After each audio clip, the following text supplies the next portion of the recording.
Requesting connection. Established. Encrypted. We're live. The show you've been asking for. Advice, technology, and community. Linux first, all others second. This is Ask Noah.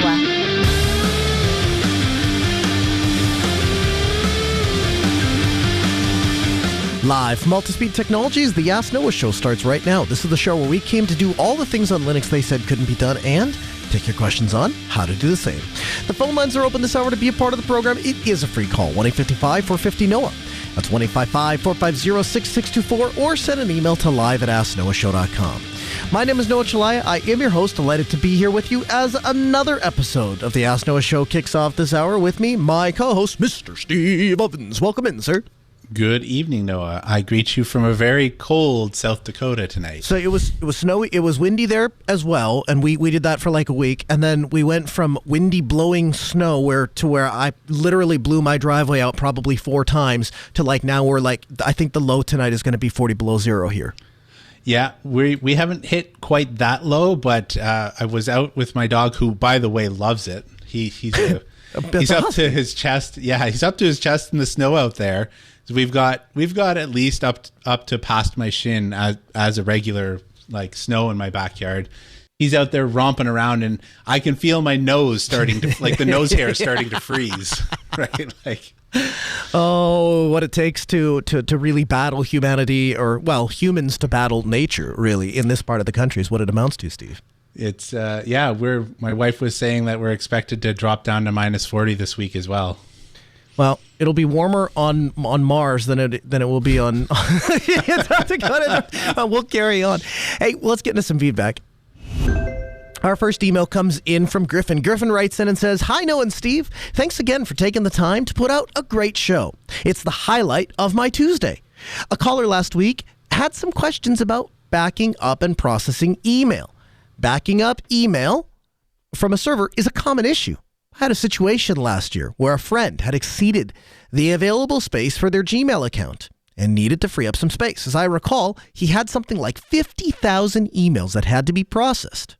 He wanted a way to organize, backup, delete, despam, etc. the email account. The CLI solution we came up with was to use FetchMail and ProcMail. A good brief introduction and a tutorial might be," and then he links to easierubuntu.blogspot.com. "The excellent documentation for FetchMail is at," and then he links to fetchmail.info. "There are many examples of documentation and tutorials out there for something using FetchMail and ProcMail. These are very powerful and flexible tools for processing email. The only limitation is your imagination. And you end up with the one-liner, something like fetchmail tac m /user/bin/procmail tac d, and then %T. He links to linux.com, which has a tutorial on processing your email with ProcMail. Thanks, Griffin. So I guess, Steve, my first question, have you played with any of these tools? What do you think of them? Both ProcMail and FetchMail are old, but that doesn't mean that they're bad, right? Mm-hmm. Email hasn't changed fundamentally in quite a long time. So definitely use FetchMail in the past. It has been a long time, but it's been around for a bit. I'd say, sure, that's one way to do it. I don't really have any comment other than it worked the last time that I used it. There's occasionally a time where I will fire up a server and I'll be like, how is this thing generating email? And it turns out it's just using postfix underneath. Like it's hey, it's there, it works, why not? So some of these older email tools, or some of these tools that have been built in and been around in Linux for a very long time, are still very useful utilities that can be used. We just have decided not to use them, or we've moved on to the more fancy, the more shiny sometimes. Yep, but fundamentally the technology underneath has largely stayed the same. Our second email comes in from Corey. Corey writes in and says, "Hi, Noah and Steve. I'll get right to my question. I took your advice and I got a cheap laptop off of eBay. I have a System 76 Oryx Pro laptop, but I needed something with great battery life and not so friggin' heavy. So I decided on a Lenovo X270, which boasts a 24-hour battery on Windows, and I figured I'd get half of that on Linux. I'd be happy as well. It's an i7 with a 7600U, 16 gigs of RAM. As expected, the batteries were shot and bubbled. One battery is external and the other internal. Both of them end of life. I replaced both batteries and I got a new charger for less than $100. So far, so good. I installed a Samsung 980 Pro and installed Pop! OS, and it flies. That is, until I unplug the charger. Then CPU throttles. It's so bad, it's unusable. It takes forever to turn on and turn off. Open Firefox, you name it, it takes forever. It feels like you're back in 2001 on Windows 2000. I looked into the BIOS and set the battery performance to the performance setting instead of the balanced or battery life. That didn't help. I turned on the setting within Pop! OS for performance instead of balanced. That didn't help. As soon as you plug in the charger, it flies again. I ran across this thread from Reddit, which says it's a common issue and they were experiencing this on Windows. So it seems to be a hardware issue, which was narrowed down to the external battery. I unplugged the external battery, so the laptop is running on just the internal battery, and voila, works without the charger. Zero throttling. Plug it back in the battery, and it bogs back down.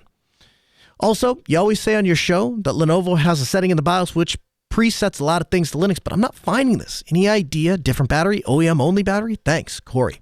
So a couple things. The Linux versus Windows BIOS switch, I'll address that up front. That is something that came with later ThinkPads. It was not available on the X270. Now, you're in luck, Corey, because my house is like the collection of where Lenovo sends X270s to come die because my kids chew through them. So I've got a lot of X270s that I can do some testing for you on this. I will tell you, I have not seen this problem. And again, I have probably the most amount of experience with an X270 of maybe any laptop ever. I carried one myself for years. When I got to the end of my rope, I still hung on to it because it was the smallest laptop I could find, and the battery life was practically, I mean, it would go days without dying. And it has a wired Ethernet port, which that's getting hard to find. So I'll do a little bit of digging for you. I've not seen this before. I will tell you, I've had extremely bad luck with aftermarket batteries in ThinkPads. They have all sorts of weird behavior. They don't hold the full life. They don't recognize by the charger sometimes. I mean, you name it, I've seen a weird issue. So my gut reaction is, hey, maybe try a different battery, particularly an external battery if it's not negotiating right or not talking right or something like that. Steve, you had, and again, that's not any sort of like really great troubleshooting that I've narrowed down the root cause and really understand. I'm stabbing in the dark and seeing what sticks to the wall. Steve, you kind of had some ideas as well of what he might try. Yeah, so I've noticed this behavior on a laptop that has only one battery when the battery is starting to drain pretty close to fully the way down, like maybe at 20% or whatever. So if I'm playing on battery, like playing some game on a battery, I noticed this starting to trigger between, 30% and lower, where the frames just fall through the floor. And part of this is because the operating system is trying its best to eke out the longest battery, so it just doesn't shut off right away. Mm-hmm. So when Noah and I were kind of talking about this before, I was kind of theorizing, and I'll stress it's just a theory, but it seems conceivable that there's some sensor to recognize if the battery is in the bay, but if the machine is having a hard time talking to the external battery, it is possible that there's some sort of math that's happening where it takes the first battery. Let's say the first battery has 2 hours and the external battery has 4 hours, and it says, okay, I have 6 hours worth of battery life, but oh no, I can no longer talk to the battery that's got 4 hour battery life. It must be dead. And then it's kicking into that throttling mode because instead of having, a full charge at with the internal battery, you're seeing yourself saying, I've only got a third of my battery life left out of the total of whatever I think might be there. And that would mirror the experience that I've had on laptops that have a single battery in them. It's a theory. Logic seems to fit, but I actually have no idea. Either way, though, the answer here is the same: is we've got to swap out the battery and try it with a different one, see if you experience the same problem. It kind of goes back to that whole, that one doesn't work, let's try a different one, see if that one works. Redneck logic. So, I'll do a little bit of digging for you, and I'll see if I can get back to you. We'll conduct a little bit of an experiment. Our third email comes in from Jeremy. Jeremy writes in and says, hi, Noah and Steve. You guys often recommend Synology and Axis cameras for security camera solutions. Do you have any experience running Synology Surveillance Station on the AMD boxes versus the Intel-based boxes? Does the fact that the Intel has QuickSync make the Intel boxes a better choice as an NVR? I'm hoping to run 6 4K cameras, and I'm looking at these two boxes, and he links to the DS1621 and the DX1621XS. In general, I don't have any experience with the AMD. Okay, all of the ones that I've used are all Intel-based. That said, also, my experience with most things that are either AMD or Intel, I have a better experience on AMD than Intel, so I wouldn't for a second hesitate to purchase the AMD box. If you wanted more information, what I might do is reach out to Synology. I found their support to be absolutely stellar, and you can tell them, here's the cameras I'm looking to use, here's the specific models I'm looking to do, and they actually do all of their testing with Axis cameras when they're building surveillance stations, so they'll be able to come back and tell you, oh, that's going to work really well, here's the model that's going to be the best supported and going to give you the features that you want, and those sorts of things. Steve, your thoughts? So, as a general rule, I don't have any experience with the cameras specifically, but what I can speak to is a little bit of the video encoding from encoding decoding perspective. Yeah. The AMD side of things, they do have an answer to QuickSync. It's kind of weak. And again, this is not related to video cameras because while I assume it's a similar situation, I don't have any direct experience. My gut tells me that QuickSync is probably going to be the better way to go because it has the widest level of support in terms of the most people who are trying to do the hardware decoding are either doing it on a graphics card, like an external graphics card, in which case you're not really worried about QuickSync or other, right? You're using whatever graphics card you had, or you're going Intel because QuickSync has essentially cornered the market's not exactly the right phrase, but it is by far and away the most dominant for doing hardware decoding. So my suspicion is the Intel stuff is going to be better tested, even if the AMD stuff does work. Okay. So again, I might just reach out to Synology, see what they think. They're ultimately the ones that are going to provide support if you have a problem. So it might not be a bad place to start. Our fourth email comes in from Peter. Peter writes in and says, "Hi, Noah and Steve. In episode 316, a listener asked about managing Firefox and different profiles. Isn't it as simple to create different shortcuts to start Firefox with different profiles? As documented here, you can easily create profiles and use the profile name as a startup parameter for Firefox. So finally, the entire data, plugins, all of it will be stored in separate profiles. You can take a look, and then he links to docs.telemetry.mozilla.org. The easiest way would be to start a fresh Firefox with the parameter TacTac Profile Manager, and then create various profiles. Then I would set the default profile to start when starting Firefox without the parameters. Finally, create shortcuts to start Firefox with TAC No, TAC Remote, and then TacTac Profile with the profile name to start with the respective profile. I think with this, each profile can be managed separately and easy backed up if you like just the backup profile folder. And you can use whatever plugins, credentials, sync, etc. separately. There is no remote parameter. Make sure that the new instance of Firefox is opened. It implies a new instance.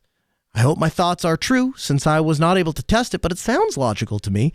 And this is really the same behavior as other Mozilla software. Thunderbird, kind regards. Peter.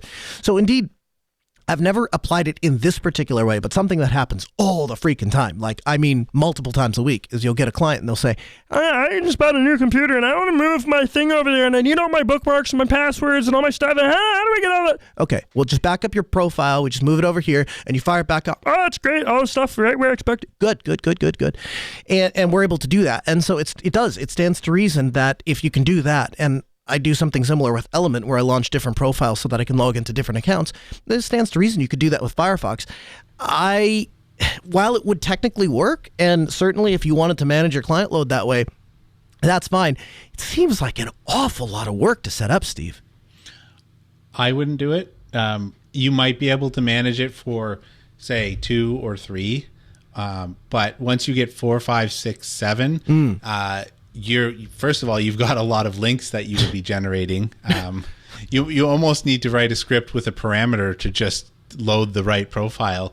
That's probably the most scalable way of doing it. And even then, I would be a little afraid of the profiles getting all mucked up. I've had that before where I end up having some really strange problem, and the solution was to nuke the profile. And so I would be afraid after going to all of this trouble that, my profile is the thing causing me trouble. Well, good news for him. I mean, he's got like 14 of them then if one doesn't work, you just jump in. No, but really, it seems very cumbersome. At the risk of repeating ourselves, can you go over again the extension that you had recommended and then since took your own advice and really dug into this week? Yeah, so there's a Firefox plugin from Mozilla that's called multi-account containers. And what I really like this. Essentially, it allows you to create a profile for the different type, and not a Firefox profile, like literally a container profile for all of the different types of activities you might want to have. So like by default, they have things like personal and banking, work and shopping and stuff like that. But as I was managing a game account for my two sons and myself, all three of us have the same game, I started to use this quite heavily because I found it a real pain to have three different browsers open or trying to use the private browsing window or anything like that. And what I like about this is you can pick a color and an icon for each one of these things. Like the banking by default, for example, has a green $sign. And this icon plus the text banking shows up inside of your URL bar to let you know where you are, like which container you're working inside of. And every time you open a new tab, the tab itself is colored with a line relating to the color that the profile is. So like banking would have, like the tab would have a green line across the top of it so you can easily identify them. And I found this useful for multiple things in the past week. And I've found since put this on a bunch of the computers that I have. It's now part of my standard browser extension that I go look for. Again, you can find all of this in the show notes. We'll have it for you at podcast.asknoahshow.com. From the Linux Newswire newsroom, this is the Week in Review with JT. pzip 9.0 has been released with improved speed and memory usage and a few new options. Debian Linux 11.6 Bullseye has been released with 78 security updates, 69 bug fixes, and is available with a variety of Linux desktop environments. Linux Mint 21.1, which is based on Ubuntu 22.04 LTS, is now available. The XFCE 4.18 desktop environment is out, and it comes with improvements to the file manager, panel, plugins, and more. Kden 22.12 has been released. Firefox 108 is now available for download. This release comes with Web MIDI and import maps enabled by default, a new keyboard shortcut for the process manager, and other improvements. Firefox 109 will introduce a new unified extensions button for managing your add-ons. The open source DAW Ardor has released version 7.2 and adds support for compressed OGG Opus audio and a new MIDI input port. The new version also includes MIDI Learn for Q slots, importing of lyrics from MIDI files, and other improvements. In the latest Steam client released this month, Valve has fixed the new Big Picture mode with NVIDIA GPUs and has also included a lot of other fixes. Razer Genie, a Qt app for configuring Razer devices on Linux, has just released version 1.0. The mobile Linux distro Postmark OS 22.12 has added support for two more devices, the Fairphone 4 and the Samsung Galaxy Tab 2, the 10.1-inch version. Linux 6.2 will include exFAT updates to improve performance when creating files and directories. Related to the 6.2 release, Intel LAM, or Linear Address Masking, is a feature Intel originally detailed in 2020 and has been in development, with plans for merging for the 6.2 release. Torvalds, however, is unhappy with the kernel implementation and is of the opinion that some kernel changes for supporting it are fundamentally broken, and as such has rejected the PR. The GNU Linux Libre 6.1 kernel has been announced and adjusts several drivers that needed deblobbing for those that want 100% Libre kernel that has removed all non-free components. Linux Libre's Freedora effort to free Fedora has also come to an end. The project's goal was to ensure that a fully free software kernel was installed and that no non-free packages were installed on the system. In security news, NuGet, PyPy, and NPM ecosystems were the target of a new campaign that resulted in over 144,000 packages being published by unknown threat actors. Of the 144,294 phishing-related packages that were detected, over 136,000 were published on NuGet, over 7,000 on PyPy, and 212 on NPM. The offending libraries have since been unlisted or taken down. In hardware news, Pine64 has announced the PineTab 2 Linux tablet with up to 8 GB RAM and 128 GB of storage. Siemens Digital Industries has ported its Linux-based so-called Flex OS to the RISC-V open specification instruction set. In a technical paper titled Hawk 5, a heterogeneous ultra-low-power Linux-capable RISC-V SoC has been published by researchers at the University of Bologna. Hawk 5 has been implemented with GlobalFoundries 22mm FDX technology and is a fully digital, ultra-low-cost SoC running a 64-bit Linux software stack with OpenMP host to PMCA offload with a power envelope of just 250 milliwatts. And in other news, in early 2017, Microsoft open-sourced their DirectX shader compiler, and it's been possible to build on Linux since. As of this week, Microsoft has begun providing official Linux binaries.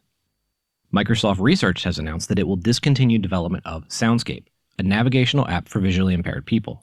However, the company plans to make the app's code open source on January 3rd of 2023. When Microsoft decided to kill the Atom text editor to favor Visual Studio Code, the community sprang into action and has been working to continue its development. The result? The Pulsar editor. A community build for it is already available. However, there seems to be a new version that aims to bring feature parity with the original Atom and introduce modern features and updated architectures. Intel Labs has collaborated with the Computer Vision Center in Spain, Cajali in China, and the Technical University of Munich to develop the Simulator for Photorealistic Embodied AI Research, or SPEAR. The result is a highly realistic open-source simulation platform that accelerates the training and validation of embodied AI systems in indoor domains. The solution can be downloaded under the open-source MIT license. Meta has released an open-source tool that they claim can scan for terrorist content, and that companies can also use the free tool to remove child exploitation content, as well as other abusive posts.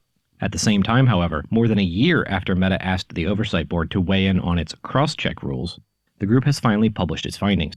The board found that the program, which creates a separate content moderation project for high-profile users, prioritizes the company's business over the rights of its users. Open-source technology leader Brankus has developed Brankus Open, a first-of-its-kind open-source license for the next generation of banking-as-a-service and open finance software. Foundation Devices has announced that it raised $7 million in seed funding to double down on its sovereign computing platform, which it says is empowering users to reclaim their digital sovereignty. The company's main product, Passport, costs $260 and looks like a mid-2000s phone, but is in fact a hardware crypto wallet built with security and mobile-first approach in mind. Just a few months after buying fellow robotic software firm Vicarious, Alphabet-owned Intrinsic has acquired several divisions within Open Robotics, the company behind widely used robotic software packages like Gazebo and the Robotic Operating System. Specifically, Intrinsic is buying Open Source Robotics Corporation, the for-profit arm of Open Robotics, and Open Source Robotics Corporation Singapore. Open Robotics' non-profit arm, the Open Source Robotics Foundation, won't be impacted by the deal outside of several new executive appointments, according to Open Robotics co-founder and former CEO Brian Gerke. The global open source services market is expected to grow from an estimated value of $25.6 billion in 2022 to $54.1 billion by 2027, according to a new report by Markets and Markets. The Cloud Native Computing Foundation, which creates resilient ecosystems for cloud-native software, has received an open-source project called DevSpace as a gift from Loft Labs, a provider of developer tooling and multi-tenancy solutions for Kubernetes. The Cloud Native Computing Foundation Sandbox will give the project a neutral location to receive contributions from the cloud-native community outside of it and to take advantage of vendor-independent governance. And the Linux Foundation has announced the formation of the Overture Maps Foundation, a collaborative effort to develop interoperable open map data as a shared asset that can strengthen mapping services worldwide. An elderly Colorado woman is suing the Denver police detective who ordered a SWAT raid on her house after it was falsely pinged by Apple's Find My app as the location of several stolen items, including 6 firearms and an old iPhone, according to a lawsuit filed on Wednesday. The complaint contends that Officer Stabb affidavit violated Johnson's rights by affording the state constitution to be free of unreasonable search and seizure. The affidavit allegedly lacked probable cause that evidence of a crime could be found at Johnson's home, since it was based only on the unverified and vague ping by the Apple's Find My app, which is used to track Apple devices. The area that was highlighted on the app as a possible location for the phone, for example, spanned 6 properties and 4 blocks, according to the image of the complaint. It was also featured on the affidavit. According to the filing, officers damaged Johnson's home as they kept her sitting in a police car even after she told them there was nothing stolen in their house. So, Steve, I want to bring this in. I wanted to bring this up on the show because this is super frustrating to me. So the short story is this guy is in this hotel and he's parked there with his truck, and the truck gets stolen, and the hotel sees the truck drive out of runs the little arm from the parking gate and takes off. And so they go and look, and sure enough, the guy who owns the truck is staying at the hotel. So they ring his room and they say, hey, why did you drive your truck through our parking thing and rip our arm off? And he goes, I didn't do any such thing. My truck has just been stolen. They go, stolen? You should report it to the police. So he does. He calls the police, files a police report. The police report file says, what's in the car? And he says, well, I got 2 drones, like $4,000 of cash, and this iPhone. iPhone, they say. Is it on? Well, as a matter of fact, it is. Can you find it? Where's the last time the location pinged? So based on that, only that, and nothing else, not even to include the police taking the time to actually verify the iPhone even belongs to the dude, they get a search warrant for this old lady's house, 77-year-old retired postal worker's house. So they show up in their SWAT vehicle and they get out and they're like, hey, yeah, we suspect that you stole this truck with a bunch of stuff. Nope, didn't steal anything, guys. This is my house. I live here. I was just enjoying a peaceful afternoon when you showed up. Yeah, well, we're going to have to search your house. Have at it. I don't have anything to hide. Go search my house. So they go through this poor woman's house, and instead of just searching the house and going, yup, geez, there's a suspicious lack of a gigantic truck, and there doesn't appear to be any firearms, and there are no drones, and there's no $4,000 of cash, and wouldn't you know it, the iPhone doesn't here either. None of that. Instead, they trash this lady's house. Straight up trash this lady's house. And then they get to the back garage. They're like, yeah, we got to get in there. And she goes, okay, here's how you get into the garage. They're like, no, we don't want to do that. They go get a battering ram and smash this poor woman's door out. You should see the pictures of this place. It's unbelievable. So after they get done just annihilating this poor woman's house, to include damaging a figurine that was given to her as a gift that she'd had for many years, they go to leave and she goes, well, who's going to pay for the damage to my door? Who's going to pay for the damage to, they smashed the ceiling in so they could get to the attic and that kind of stuff. They're like, yeah, we don't know who's going to do that. Have a great day. And then they leave. So unsurprisingly, this lady is not happy, not happy to the max, and has filed a lawsuit. And I pulled a copy of the affidavit as well as the original search warrant just so I could kind of go through it. Location tracking is starting to get out of hand. These things were there for your benefit. You paid for the phone. You pay for the service. And so it is supposed to be a function of convenience for you. But I think what this case exemplifies extraordinarily well is, given the right opportunity, they don't have a problem using that technology, even your own technology, against you. And so this is going to go to court, and undoubtedly that it's going to come into question how accurate or what really does the court say about what location tracking can be used on things like iPhones. And I wouldn't be surprised to see some of this come up with AirTags too, as there's a bunch of stalking incidents that have kind of come about that. But my question to you is, where do you think we should draw the line for police to get search warrants? Because I'll tell you what, I don't think we should be drawing the line to get search warrants based off of just location pinging. It's too broad. It was never designed for that. B, it isn't necessary. I mean, the guy could have, and obviously did, just drove by her house. That doesn't mean that he or she is residing there. The person who stole the vehicle or stole the phone just happened to be by the same geographical location of this poor woman's house, and ended up causing she doesn't feel safe in her home anymore, and she's living with her kids now for the time being until they can get all of this straightened out. So just an absolutely horrific, really crappy story. Made it to the mainstream news, all over national news the past week. And yeah, she's filing charges against that detective who filed the affidavit. Again, based nothing on a screenshot from somebody going, yeah, I think this is where my iPhone is. Steve, your thoughts? I think there's a bunch of things that are questionable here. Like, for example, it may be a little bit ageist, but like once you've knocked on the person's house and you've searched the house to find this lady, like I watched the interview. She's not particularly mobile. Like, I mean, she's not immobile. Yeah. But at the same time, like, you think that this lady got in a vehicle, drove erratically through an arm, and then drove home. Right. And then was somehow yeah. So I mean, there's some allowance for common sense. I think like there should be, okay, we shouldn't clear them because recently in Canada, there is a 73-year-old man who went and killed 6 people that sat on the board of his condo, right?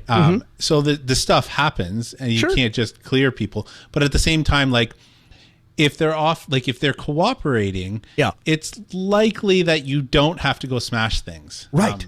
And when I was going through, I read through the report as the police were going through her house, and they were like, we needed to get to the attic, so we stood on this handrail and snapped it off, and like just very, very completely unprofessional, very, uncourteous things that if you're going to be in somebody else's home, like, fine, I get it. You have a job to do. I get it. We all want you to find the stolen property. We all don't have sympathy for the dirtbag that went and took this guy's truck. He's a bad person. She is a bad person. Whoever it is a bad person, and that person should be caught. I get that. Could we try to exercise just a modicum of respect for somebody else until you actually know if they've committed a crime, for crying out loud? There's just like what gets me is like, okay, like this is not a child abduction case. There's there's no life-threatening thing. It's stuff. The owner has been detained. Like she's in the back of the SWAT car, and like there's no indication that there's any physical threat to the officers, which means that they're not having to like go like rip through the house on a mad dash because they're on some sort of time limit. So like there's that.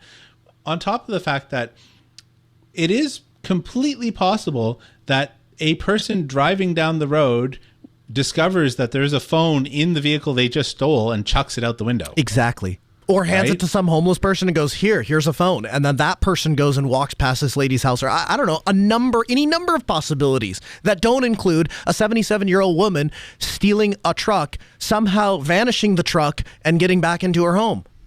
It's that whole like beyond a shadow of a doubt. Yes. Like there should be like that. This is automatically treating as if guilty with no real anything. Yeah, that's exactly right. So I wanted to draw some attention to it. I wanted to highlight it, and I hope this lady gets justice because I think this is pretty terrible. Elon is in the news. So Twitter Thursday evening suddenly suspended several high-profile journalists who cover the platform.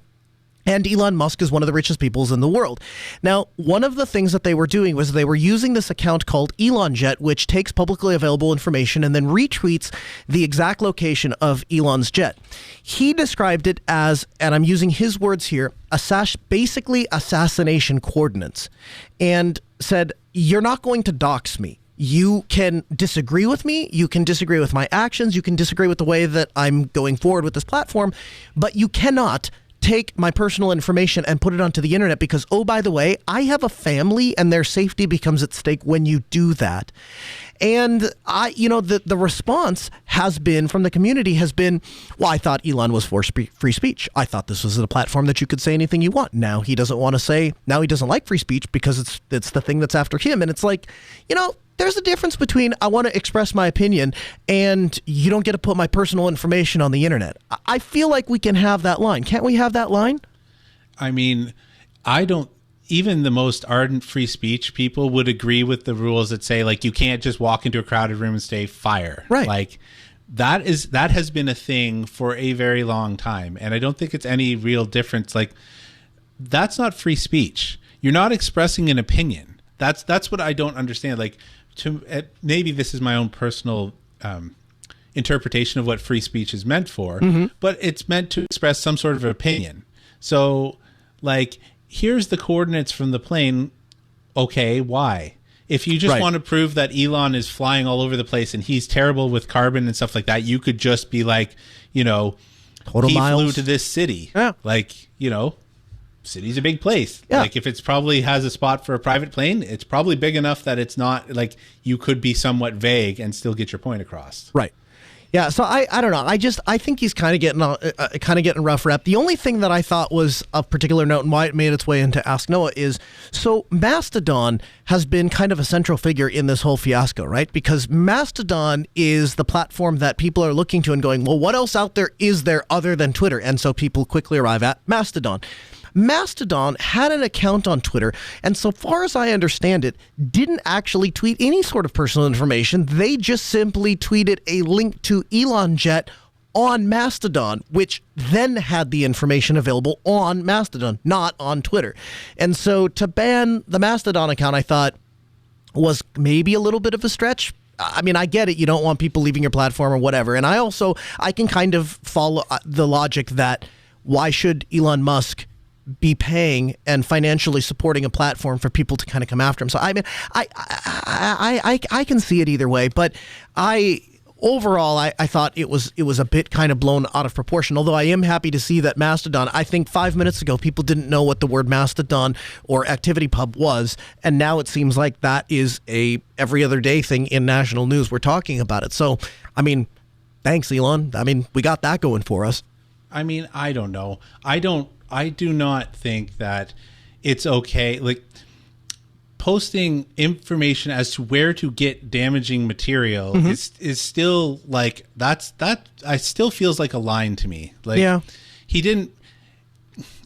If it was, I understand that there are a bunch of other incidences out there where people are like, oh, I tried to post a link to Mastodon and I can't, and it's violating Twitter service. Like, I kind of followed that somewhat closely.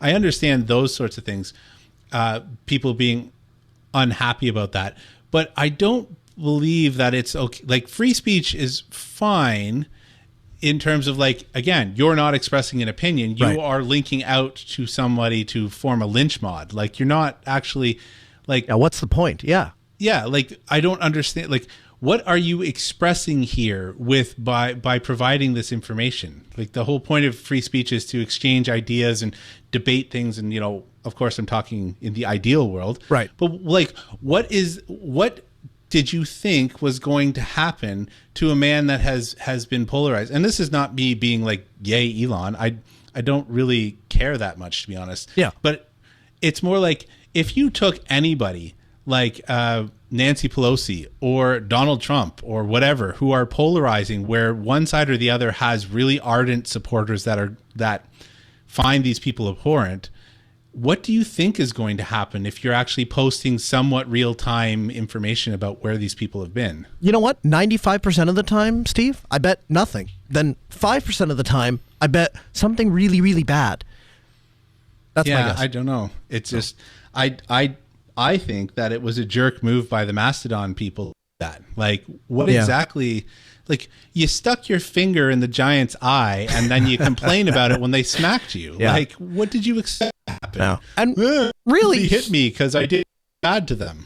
Really? Truthfully, he suspended him long enough that he made a policy change. So anyway, we'll keep an eye on it. We'll keep an eye on what Mr. Musk is doing and how it progresses forward. But just thought we'd cast a little light and continue to talk about it.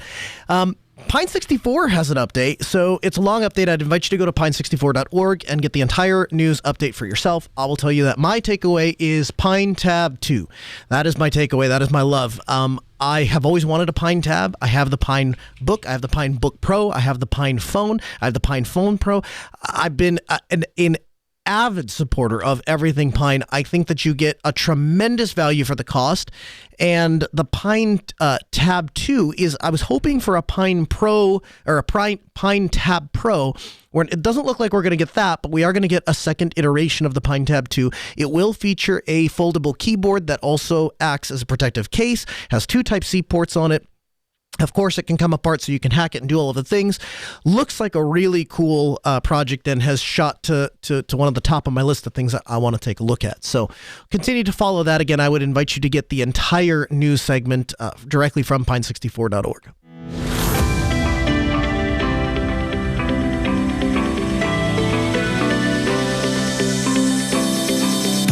Christmas is just around the corner, and every year we do a Christmas gift rundown, how to shop for the geeks in your life. And so this year is no different. We're going to give you some of the gifts that you might consider getting the geek in your life.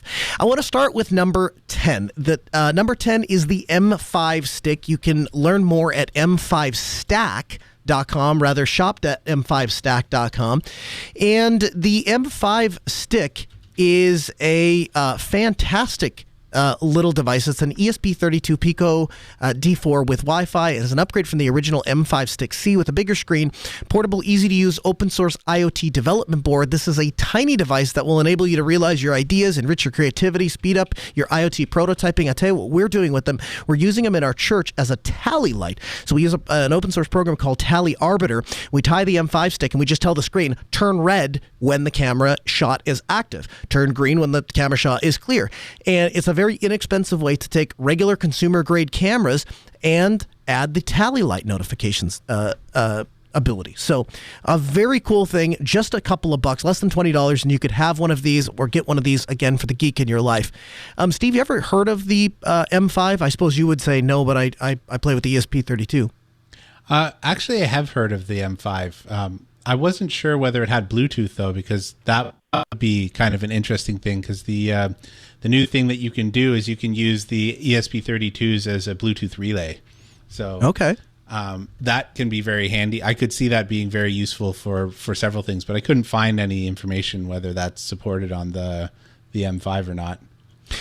1-855-450-NOAH. That's 855-450-6624. The email live at AskNoahShow.com. Wayne from Grand Forks, you're on Ask Noah. Good afternoon. It is an absolute pleasure to talk to you once again. I have Home Assistant up and running in my house. Okay. And I also have an instance of Pycroft up and running. And I was wondering about if there was a whole home audio setup that I could broadcast notifications over through Pycroft. Ooh, good question. Steve, what are your thoughts? So are you talking about asking Pycroft to kind of echo some sort of notification across multiple smart speakers, or like what were you envisioning? Yeah, I want to use Pycroft to when a automation goes off. I want Pycroft to speak a notification, but I want it right now. It's relegated to just one room of my house. I want it all over my house and in all the rooms. Do you have Pycroft in multiple rooms? No, I just have one box sitting downstairs in my basement. Do you have speakers in all of your rooms? Like how did you envision sending the notification all over the place? Well, yeah, that was the point of my call, was to get some ideas on how to do that. Okay. No, I wasn't sure, right? Like some people have existing infrastructure. They're like, how do I make this work? And other people are just saying, I have a thing, I don't have it plugged into anything yet. What should I do? And so that's kind of the angle we're taking, right? There's a couple ways you can do this. So if you have speakers in every room, or if you've got some computers in rooms, there's a bunch of ways you could do this. It becomes a little bit difficult from the point of view of how do I say this? Coordination.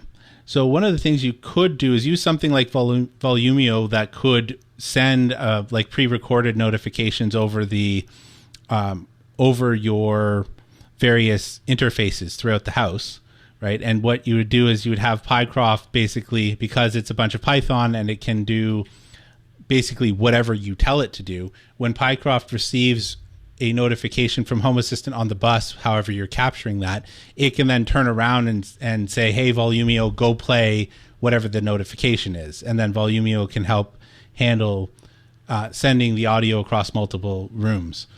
Right now, the Mycroft project doesn't really handle multi-room audio, because it's the thought of it is like, hey, we have a speaker type like lady tube thing.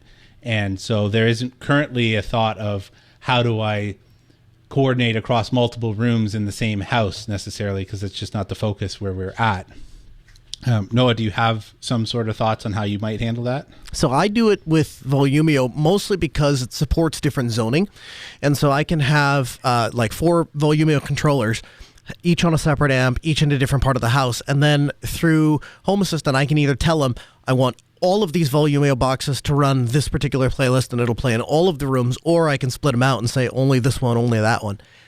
So that's kind of the route that I've gone. But yeah, I wouldn't say there's a wrong way to do it. Yeah.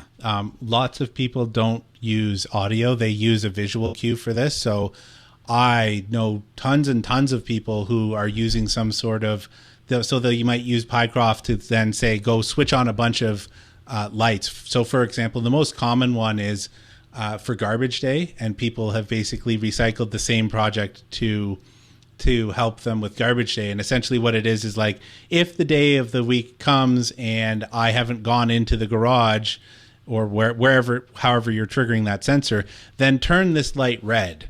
And then when I see these lights that are red around, whether it's under the counter, wherever I look the most often, then I know, oh yeah, I got to go put out the garbage. Like that's a pretty common use case that I have encountered, as opposed to sending an audio notification, because it's easier to coordinate simple color changes of like a smart bulb, for example, or an LED strip than it is to try and get audio everywhere in your house.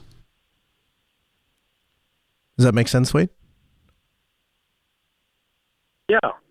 The Volumio solution is one that is pretty interesting to me, because there are times where I don't want the notification to play in every room. In case I have guests at the house, I don't want a notification. Oh, your dryer's done, playing in the guest bedroom. So there's a Home Assistant plugin for Volumio. There is. Yep. It has a native integration. Mm-hmm. Perfect. That answers my question. Thank you very much. You bet. Thanks for the call. 855-450-NOAH. It's 855-450-6624. The email, live@asknoahshow.com. Second on our list is the Pine Time smartwatch. This is $25.99, available from pine64.com. Features an IPS capacitance touchscreen, 240 by 240. My son has one of these, and I have to tell you, I am blown away. For the cost that you spend, for the $27 that you spend on this device, it is incredible. And the fact that you can flash your own open source operating system right on it is fantastic. And so if you're looking for a nice, inexpensive gift that will provide loads and loads of fun, is completely hackable, totally open source, and you're supporting an awesome company, the Pine Time smartwatch, available $26.99 from pine64.com. Next on our list is the Electronics Lab. So this is called the Plays Engineering Educational Experiment Connection Kit, and essentially this has been around in one iteration or another for a long time, and it essentially is like a cardboard board with a bunch of little springs, and there's a number of different circuits and electronic components that are available on this board. And then what you do is you take the little wires and bend the springs and insert the wire, and then you can instantly make a connection from, say, a battery pack to an LED, or maybe a piezo buzzer or a switch, and kids can start to experiment and learn what these actual individual electronic components do. And so you can teach your kids to go from the kind of kid that walks into a store and says, what can the store give to me or build for me, into what can I build using something. So the Electronics Lab, $69.95. We'll have a link for you in the show notes at podcast.asknoahshow.com. The Plantronics Blackwire 3220. This is only $36.95, and what I love about this is it's a high-quality USB headset, completely natively compatible with Linux. And so whether it's you're doing Zoom calls with your work, or you're trying to communicate long distance with family, this is a nice, easy way, something that you can just have in the backpack, pull out, have by the desk. You can plug it in. It gives you single-side audio as well as a drop-down little boom. You're going to sound really good. It has a little mute button on it, as well as a volume control on the switch. So it's the Plantronics Blackwire 3220 for $36.95. Another one, we've talked about this on the show before. It's the Go Control Hub Z1. $43.79. It's available on Amazon.com. And this is going to get you, if you want to get into home automation and doing lighting control, this is really the best one because it's going to give you both Zigbee and Z-Wave all on one stick. It's the controller that both Steve and I have in our homes, and highly recommend you pick one up if you're looking to get into home automation. The Anker IQ. This is $59.99. It is a 65-watt Type-C charger. It is the smallest Type-C charger I think I've ever encountered in my life. It's just a tiny little cube and produces 65 watts, or capable of supporting up to 65 watts of power delivery, which means you're going to be able to power even your higher-end laptops. And at $59.99 is a very inexpensive Type-C power brick. I have 6 of these that I have at my little charging station that I built. Highly recommend you check this out. Now we get to the Odroid. And the Odroid H3, I wanted to have Steve talk a little about this. These are really cool devices. Tell me about this and what you're doing with it. So the Odroid is basically like a NUC competitor. So for the people that are familiar, Odroid is normally plays inside of the ARM arena, and that was kind of like their bread and butter for a long time. The Odroid H3, if you're familiar with Jupiter Broadcasting, they've talked about it a little bit as well. It's an x86 base, which makes it a really good alternative for the NUC based things. They come in under 10 watts. So if you're looking for something low powered, as in low power draw, they're pretty good. In terms of the CPU power, they've got a good 4 cores to them, and they're pretty solid in that regard. Some of the stuff that I like about this is it's got some headers on it, similar to the Raspberry Pi, so you can do things like hooking up an external LCD, like one of the tiny LCDs, to give you status of the computer or anything that you want. You can program it in Python. There's a Python interface and entries on their wiki page for it.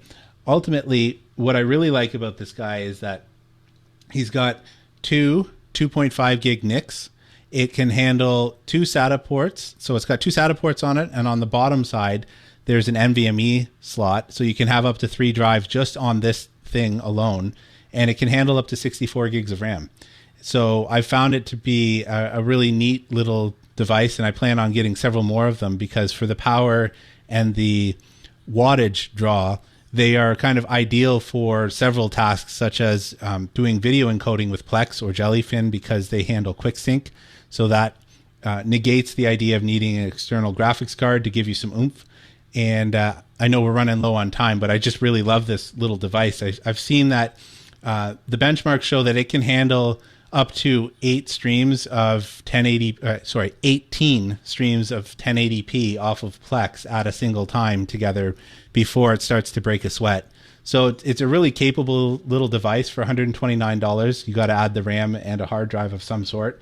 But I found it to be quite a useful little device, more so than the Raspberry Pi, because it's got it's got a little more power draw, but it also has significant more oomph behind it. And so it really walks that balance for me.